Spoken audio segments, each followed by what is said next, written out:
Hello student, आज हम इस वीडियो में इन्वर्स फंक्शन को कंटिन्यू कर रहे हैं। पिछले वीडियो में मैंने साइन इन्वर्स एक्स को डिस्कशन किया था, उसके ग्राफ आपको बताया था। एक बार फिर से इसको रिमाइंड कर लेते हैं कि जो साइन एक्स का ग्राफ होता है, मैंने बोला था कि साइन एक्स का डोमेन आर होता है और रेंज -1 से +1 के बीच में होती है। फिर हमने बोला था कि ये तो फंक्शन ऑन टू नहीं होता है, 1 1 नहीं होता है, तो हम कैसे इन्वर्स एग्जिस्ट करा सकते हैं इस फंक्शन का। तो जब इन्वर्स एग्जिस्ट नहीं होता तो मैंने बोला था कि इसके कई इंटरवल हो सकते हैं। इसकी देखिए कितने इंटरवल हैं, -π/2 से 0, 0 से π/2, π/2 से पाई, पाई से 2π, बहुत सारे इंटरवल हैं। तो एक ऐसा इंटरवल जब एक पर्टिकुलर डोमेन हम लेते हैं तो 1 1 ऑन 2 हो जाता है। तो इनमें से कोई भी इंटरवल अगर आप ले, -π/2 से π/2 मैं इसलिए ले रहा हूँ कि -π/2 पे 1 दे रहा है, +π/2 पे 1 दे रहा है। हालांकि अगर हम और आगे बढ़ें, 3π/2 पे 1 दे रहा है और किस पे 1 दे रहा है, 5π/2 पे 1 दे रहा है। तो ये भी ले सकते हैं, इस पे भी आपका 1 1 आ जाएगा। इधर -π/2 पे -1 दे रहा है और -3π/2 पे +1 दे रहा है। तो इस तरह से अगर हम देखें तो बहुत सारे इंटरवल बन सकते हैं। एक इंटरवल हम चूज़ कर लेंगे डोमेन, और वो मैंने चूज़ किया प्रिंसिपल वैल्यू, ऐसे कोई भी प्रिंसिपल डोमेन हमने चूज़ कर लिया -π/2 से π/2। तो हमने कहा कि अगर हम डोमेन -π/2 से +π/2 ले लें और रेंज हमारा वही रहने वाला है -1 से 1, तो ये फंक्शन 1 1 ऑन 2 हो जाएगा, यानी इस फंक्शन का इन्वर्स एग्जिस्ट कर जाएगा, जिसको हम साइन इन्वर्स एक्स बोलते हैं।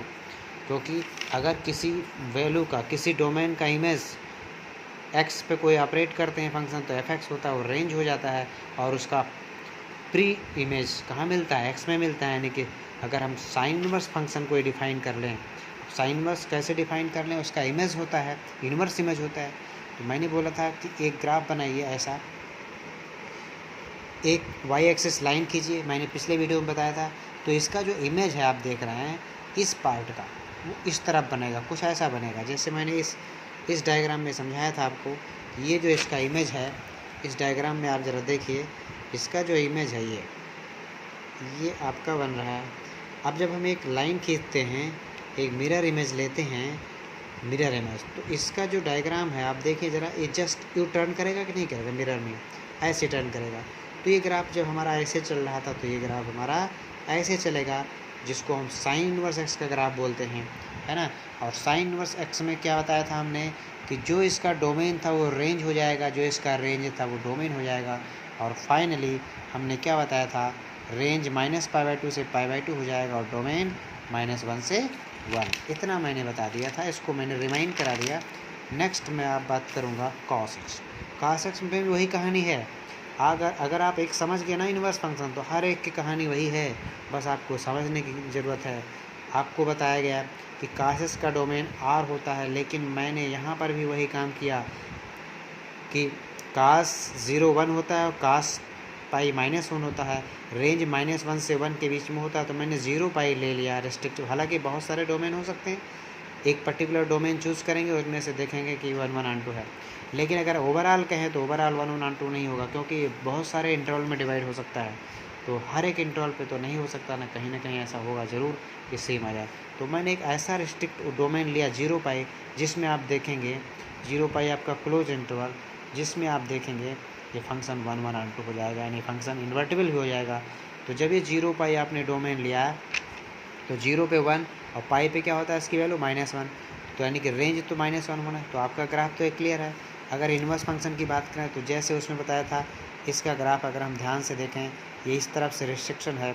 अब अगर हम इसका ध्यान से ग्राफ को देखें, तो अगर हम इस लाइन को मिरर इमेज मानें, इस लाइन को मिरर इमेज मानें, ऐसे रख दिया हमने, तो इसका मिरर इमेज कैसे बनेगा, ये जो हमारा इस तरफ से इसका डिज़ाइन है, वो हमारा डिज़ाइन यूँ हो जाएगा, पलट जाएगा। कुल मिलाकर के हम ये कहें कि अगर ये हमारा कोई मिरर इमेज है, एक ऐसे यू ग्राफ है, और जब ये हम देखेंगे तो कुछ ऐसा दिखाएगा, ऐसा, यानी इस हैंड को देखिए, ये ऐसे दिखा दे रहा है, और एक लाइन एक्स वाई एक्सिस की जा रही है इसका मिरर इमेज। तो अब इसका जो है यूँ मुड़ जाएगा, मुड़ेगा नहीं मुड़ेगा, ऐसे। तो आप देखेंगे ये जो ग्राफ है, ये इस तरह से, अब ये मुड़ के इस तरफ हो जाएगा, तो कुछ ऐसा बनेगा डायग्राम ये, और ये ऐसे मुड़ेगा, इस तरह से ये यूँ बनेगा, और ये आपका इन्वर्स फंक्शन के ग्राफ हो जाएगा। मेन हमें क्या समझना था जीरो पाई हमारा यहाँ पर क्या रिस्ट्रिक्ट किया था डोमेन, और रेंज -1 1 आ रही थी। अब ये रेंज क्या हो गया, डोमेन हो जाएगा -1 1 और रेंज हो जाएगा 0 पाई। यहाँ तक आपको कोई दिक्कत नहीं होनी चाहिए अगर आपने साइन इनवर्स एक्स अच्छे से समझा है। आगे चलते हैं, फटाफट देखते हैं कोसेक एक्स। कोसेक एक्स मतलब साइन का रिवर्स, कोसेक का मतलब साइन का रिवर्स। तो साइन का रिवर्स यानी कि अगर हम ये किस पे डिफाइन नहीं होगा बच्चों, ये 0 पे डिफाइन नहीं होगा, पाई पे डिफाइन नहीं होगा। क्यों? क्योंकि साइन 0 0 1/0 इनडिफाइन इनफाइनाइट, पाई पे नहीं होगा, 2 पाई पे भी नहीं होगा। इसका मतलब आप ज़रा सा ध्यान दीजिए, केवल π/2 पे होगा, π/2 पे आएगा। π/2 पे क्या होता है वैल्यू, तो ज़रा ध्यान दीजिए, ये 0 है, साइन 0 0, क्या ये 0 पे डिफाइन हो रहा है कॉसेक? नहीं हो रहा ना, क्योंकि साइन 0। तो 0 को, लाइन को छोड़ दीजिए, π/2। अब मान लीजिए 0 यहाँ पर है, पाई यहाँ पर है, बीच में क्या है, π/2 है। तो कोसेक π/2 क्या हो रहा है, साइन π/2 1, तो ये 1 हो जा रहा है। यानी कि π/2 पर ये वैल्यू क्या धरी, 1, यानी कि वाई एक्सेस पे 1 के सामने ये पॉइंट हो गया 1। ठीक, ध्यान समझना, π/2 कोसेक π/2 क्या होता है 1, तो इसके सामने 1 है। इतना तो आपको समझ में आ गया होगा। अब जैसे हम π/2 से आगे बढ़ते हैं, जैसे मान लीजिए हमने कुछ भी वैल्यू ले लिया, π/2 से पाई के बीच में ये 90 है और ये 180 है, इसके आगे कुछ भी वैल्यू लीजिए, इसके पीछे देखिए π/4 लेंगे तो ये 1 से आगे निकल जाएगी वैल्यू। साइन π/4 क्या होता है 1/√2, तो 1 यानी कि √2 आ जाएगा इसकी वैल्यू। √2 1 से ज़्यादा होती है, यानी ये वैल्यू 1 यहाँ तक है, 1 से ज़्यादा थोड़ा सा आगे बढ़ेगा, यानी ये ग्राफ बढ़ता जाएगा इधर से। और जब π/2 से पाई के बीच में कोई वैल्यू रखेंगे तो ये ग्राफ ऐसे भागेगा। अब ज़रा ध्यान दीजिए, क्या है, पाई पे होगा डिफाइन, नहीं होगा, यानी पाई एक डॉटेड लाइन ड्रा किया, इसको ये टच नहीं कर रहा है, पाई को छोड़ रहा है और 0 वाली लाइन को छोड़ रहा है, यानी कि 0 से पाई के बीच में ये ग्राफ कुछ इस तरह से जा रहा है। तो आप ज़रा ध्यान दीजिए, आपने इंटरवल रिस्ट्रिक्ट किया, फिर इसी तरह से -π/2 पे वही कहानी है जो π/2 के बाद की कहानी है। तो -π/2 पे -1 होती है वैल्यू, -1। जैसे -π/2 के इधर बढ़ेंगे ये वैल्यू, ये इधर भागेगा ग्राफ, -π/2 से इधर बढ़ेंगे तो ये ग्राफ इधर भागेगा, जिस तरह से ये इसमें इधर हो रहा है।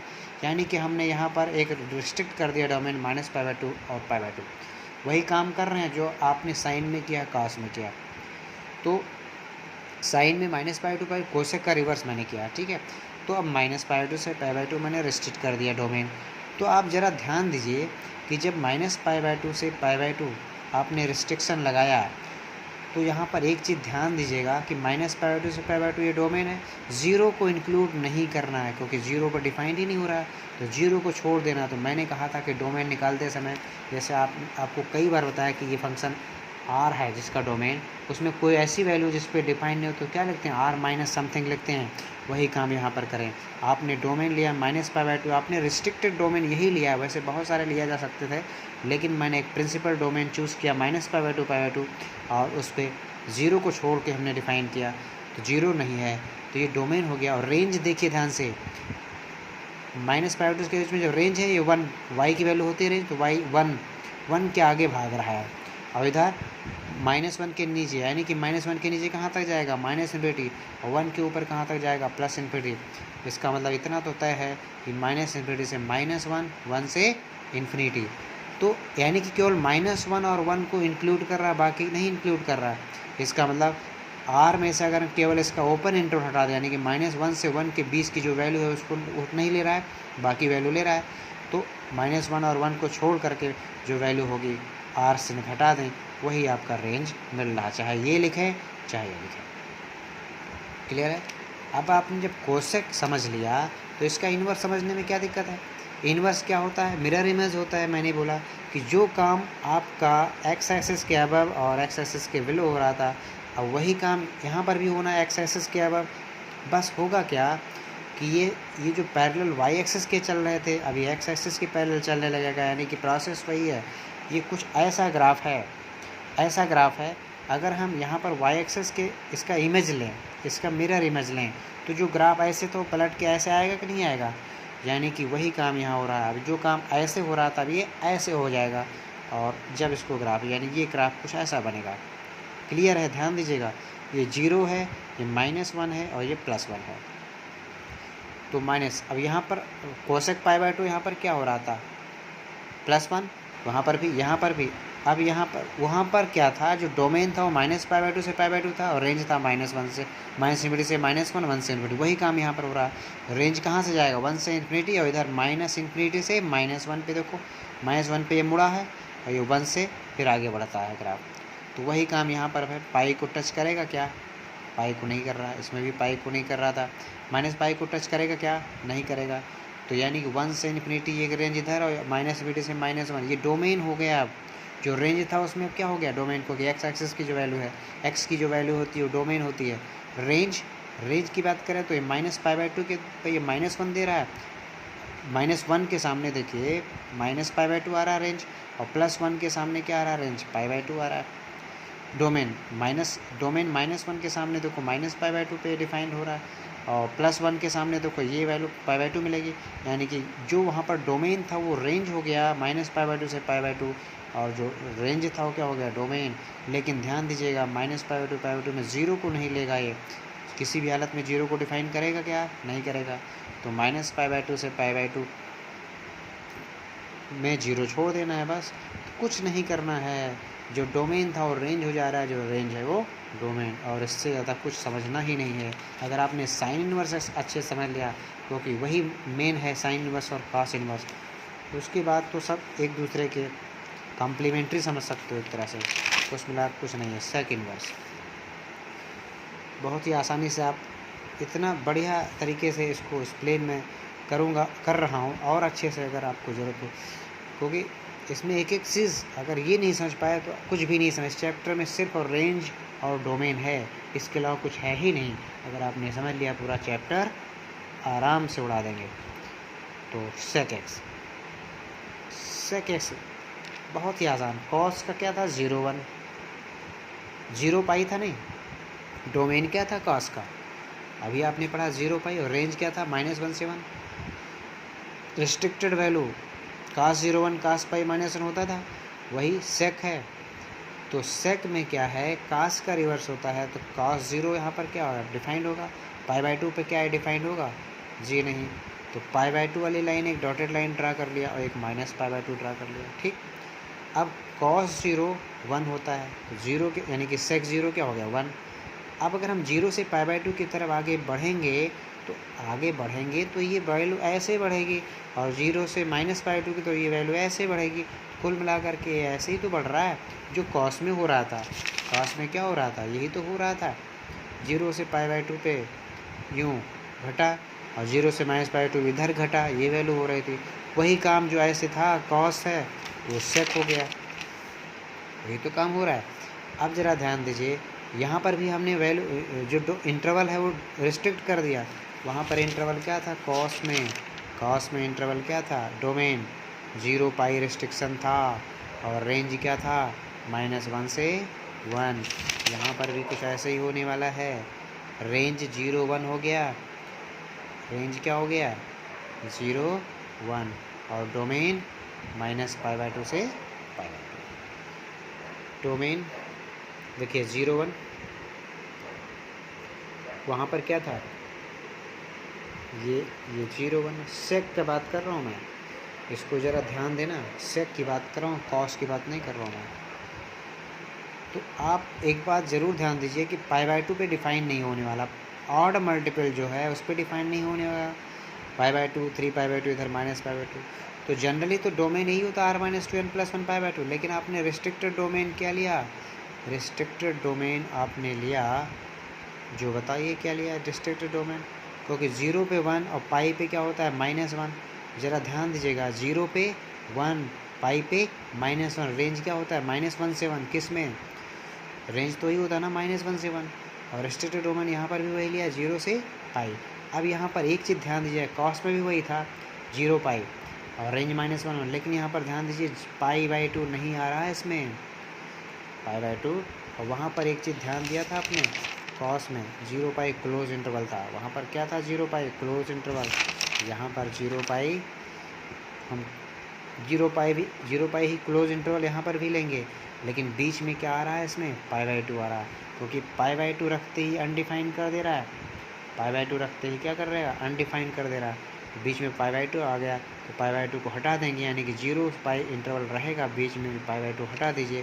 तो डोमेन क्या बना, डोमेन आपका बनेगा 0 से, डोमेन क्या बनेगा 0 पाई में से पाई बाई टू हटा दीजिए, 0 पाई में से पाई बाई टू हटा दीजिए, और रेंज क्या बना -1 से 1। यहाँ तक समझ में आ गया। अब इसी का इन्वर्स फंक्शन निकालना तो क्या मुश्किल है, जो ग्राफ आपका सेक का था, अब यहाँ पर क्या है सेक इन्वर्स की हम बात कर लें।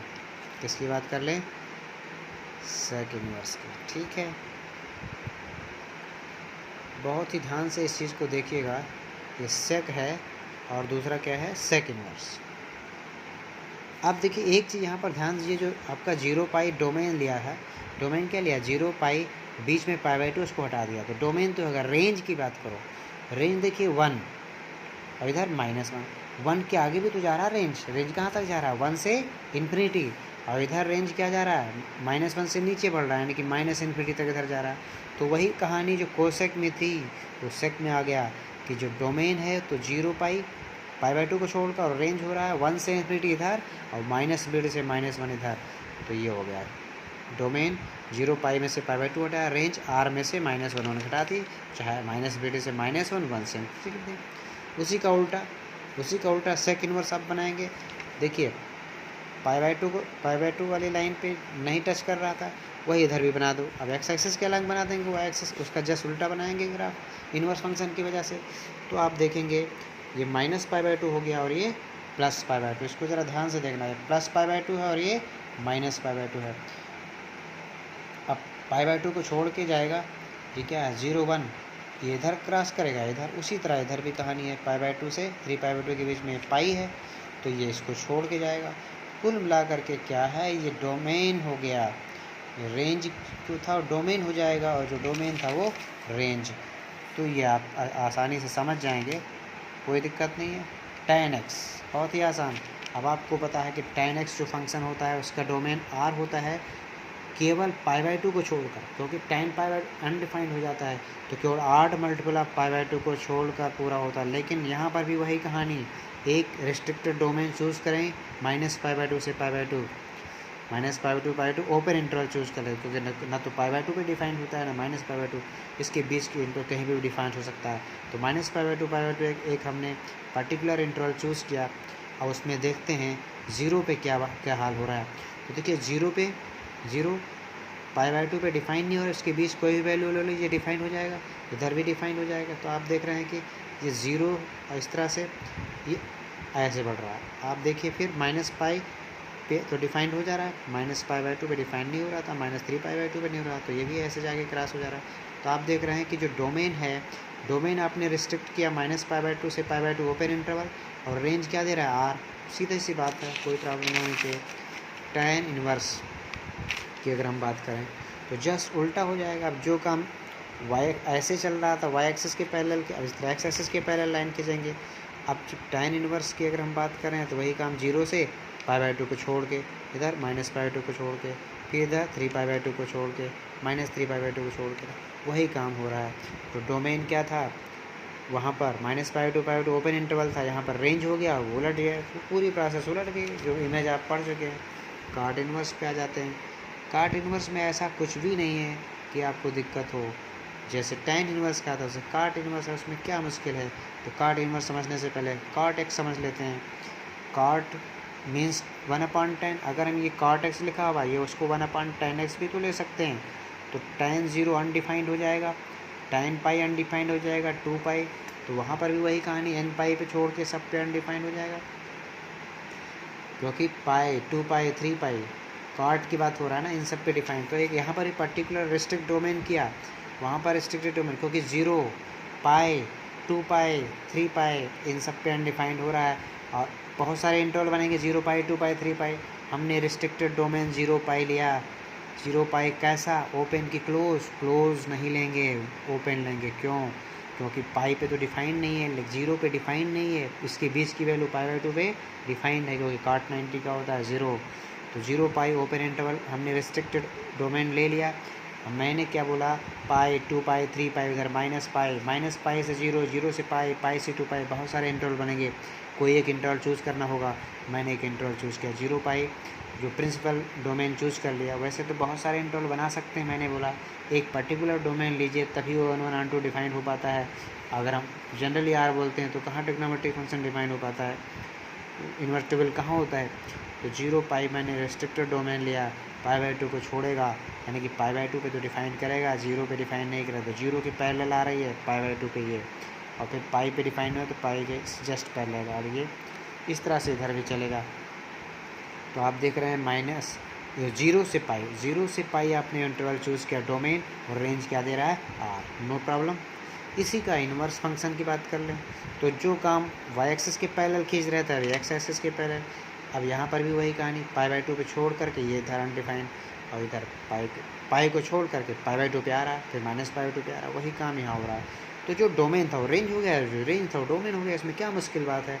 वहाँ पर क्या था 0 पाई से आर, यहाँ आर से 0 पाई। अब इससे आसान तरीके से और क्या समझा जा सकता है। और अच्छे से इसको समझिए, एक नहीं 2 बार वीडियो देखिए, 3 बार देखिए। शुरुआत का जो मैंने साइन इन्वर्स कास इन्वर्स का इतना अच्छे से मैंने उसको एक्सप्लेन किया, घोल के पिला दिया एक तरह से। अब उसको आप बिल्कुल इतने अच्छे तरीके से समझ जाओगे कि बिल्कुल हलवा लगेगा चैप्टर, कोई मुश्किल काम नहीं है।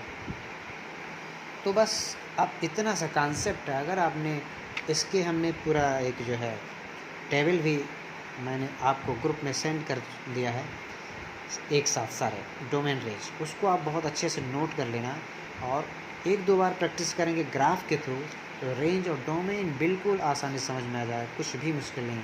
अगर वो समझ लिया तो चैप्टर समझ लिया। चलिए अब मैं कुछ क्वेश्चन लेता हूँ, डिस्कस कर लेंगे, और इस क्वेश्चन के सारे कुछ हम आगे के काम बढ़ाएंगे ताकि आप आगे इसके क्वेश्चन कैसे करना। सवाल ये है कि आपने डोमेन रेंज समझ लिया तो सवाल कैसे लगाते हैं, बहुत ही आसानी से लग जाएगा, कुछ भी मुश्किल नहीं। स्टार्टिंग है प्रिंसिपल वैल्यू के बाद। मैंने कहा कि जो भी डोमेन आपने रिस्ट्रिक्टेड किया, बहुत सारे डोमेन, मैंने कहा था कि जब फंक्शन डोमेन 1 1 ऑन 2 ना हो, तो अगर फंक्शन 1 1 ऑन 2 ना हो तो इन्वर्टिबल नहीं होता। इसलिए क्या किया जाता है, ऐसे डोमेन्स हम चूज़ कर लेते हैं कि वो इन्वर्टिबल बन जाए। तो वैसे डोमेन बहुत सारे रियल लाइन पे चूज़ कर सकते हैं, लेकिन एक प्रिंसिपल डोमेन कोई चूज़ करना होता है जिस पे हम देखते हैं। प्रिंसिपल डोमेन आप चूज़ कर चुके हैं इन्वर्स फंक्शन के लिए, बस वही आपको रट लेना है जितना आपने चूज़ किया है ना। क्योंकि उसी को बेस मान के, जो आपने प्रिंसिपल डोमेन इन्वर्स फंक्शन के लिए चूज़ किए हैं, उसी को बेस मान करके आपको क्वेश्चन करना है। जो भी क्वेश्चन आएगा उसी रेंज के अकॉर्डिंग चेक करना होगा कि उसका रेंज क्या है, उसी के अकॉर्डिंग प्रिंसिपल वैल्यू निकाल दीजिए। अब मैंने एक क्वेश्चन लिया साइन इन्वर्स, पूछा है प्रिंसिपल वैल्यू हमेशा एक वैल्यू देगा, जो एग्जैक्ट एक वैल्यू वो दे देगा। हालांकि एक से ज़्यादा वैल्यू क्वाड्रेंट की वजह से बन सकता है, एक से ज़्यादा वैल्यू किसी ट्रिग्नोमेट्रिकल फंक्शन की चाहे इनवर्स फंक्शन की, लेकिन यहाँ पर प्रिंसिपल वैल्यू की बात हो रहा है तो हम केवल एक वैल्यू निकालेंगे। जैसे साइन इनवर्स 1/√2, इसको तुरंत कुछ मान लीजिए, y मान लीजिए, क्योंकि आपको पता है कि इन्वर्स इमेज होता है fx = y, तो उसका inverse image inverse x = y लिखते हैं। तो वही मैंने किया और कुछ नया नहीं किया। साइन इनवर्स 1/√2 को y मान लिया, तो साइन y 1/√2, 1/√2 किसकी वैल्यू होती है साइन π/4, यानी ये वैल्यू हो गया π/4, ख़त्म हो गया क्वेश्चन। कॉट इनवर्स बहुत ही आसान, -1/√3, ये y मान लिया, तो कॉट y वही fx = y, x = f inverse y, क्या मुश्किल है। तो f इनवर्स x = y, तो fx = y, इसका मतलब कॉट y = 1/√3। माइनस में तो माइनस कॉट π/3, कॉट 60 होता है 1/√3। अब लेकिन ये कॉट नेगेटिव, अब यहाँ पर आपको सोचने पे मजबूर होना पड़ेगा क्योंकि नेगेटिव आ गया। अब आपको ज़रूरत पड़ गई रेंज की, जो आपने पढ़ा कॉट इनवर्स का रेंज क्या पढ़ लिया है, 0 पाई ओपन इंटरवल, 0 पाई ओपन इंटरवल, पीछे पलटिए, 0 पाई ओपन इंटरवल कॉट इनवर्स का रेंज अभी पढ़ के आ रहे हैं। 0 पाई ओपन इंटरवल मिला, कॉट इनवर्स का रेंज 0 पाई ओपन इंटरवल, और यहाँ पर क्या है नेगेटिव आ गया, मामला गड़बड़ हो गया। नेगेटिव नहीं आना चाहिए, पॉजिटिव आना चाहिए, तो पॉजिटिव बनाया जा सकता है, क्या मुश्किल है। आपने क्वाड्रेंट जब पढ़ा है कि तो उसको बदल सकते हैं ना। कॉट नेगेटिव कहाँ होता है, पहले आप क्या पढ़ेगा, first quadrant, second quadrant, third quadrant, fourth quadrant, second में, जी हाँ सेकंड में पड़ेगा। सेकंड में कॉट 180 - थीटा, कॉट थीटा होता है। कॉट नेगेटिव यानी कि कॉट π - π/3, क्या दे देगा, cot 2π/3 यानी वैल्यू इज 2, बस कुछ भी नहीं है। ऐसे क्वेश्चंस आप इजीली लगा सकते हैं।